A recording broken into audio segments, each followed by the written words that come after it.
৩৮৪ ঘন্টা পর চ্যাম্পিয়ন্স ট্রফিতে মাঠে নামছে বাংলাদেশ দল। খুব বড় খবর না হলেও একেবারে ফেলে দেওয়ার মতো নয়।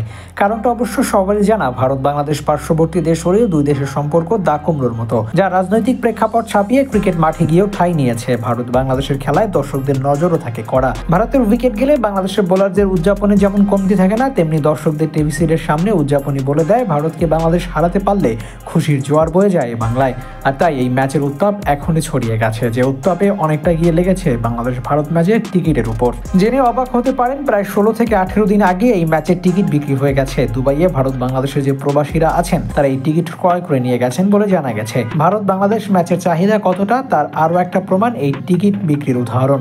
এছাড়াও সামাজিক যোগাযোগ মাধ্যমে ভক্তদের কথার তোপ তো আছেই। নিজ দলকে সেরা বলতে বিভিন্ন যুক্তি দাঁড় করানো হয়। মাঠের মতো মাঠের বাইরেও তাই হার জিতের অসম লড়াই থাকে, যে লড়াইতে বেশিরভাগ সময় জয়ী দলটির নাম হয় ভারত। কোহলি, রোহিত, বুমরাদের দলের বিপক্ষে বাংলাদেশ বরাবরই হারের মুখ দেখে। খুব কম সংখ্যক ম্যাচ আছে যেখানে ভারতকে হারিয়ে বাংলাদেশ জিতেছে। তবে হার জিতের সংখ্যাটা যাই হোক, ভারত বাংলাদেশের ম্যাচটাই মুখ্য বিষয়। বাংলাদেশের দর্শকদের ইচ্ছে হলো যে কোনো মূল্যে ভারতকে হারাতে হবে। আবার ভারতীয়দেরও একই চাওয়া। পার্শ্ববর্তী দেশ হলেও বাংলাদেশ ভারতের বন্ধুত্বপূর্ণ সম্পর্ক গড়ে না ওঠার অন্যতম কারণ দুই দলের ম্যাচের ফলাফল। কখনো কখনো ভারতের বিপক্ষে বাংলাদেশ খেলতে নামলে ইনজাস্টিসের শিকার হয় বলে অনেকেই বলে থাকেন। সেই থেকে দুই দেশের মধ্যে চিন্তার সম্পর্কেও বিস্তর ফারাক।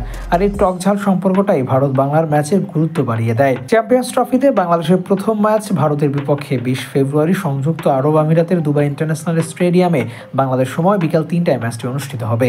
গ্রুপ পর্বের এই ম্যাচ দিয়ে 3 ম্যাচের টুর্নামেন্টের প্রথম ম্যাচ খেলবে বাংলাদেশ দল। হার জিতের বাইরেও যে লড়াই থাকবে সেটি মূল আকর্ষণ।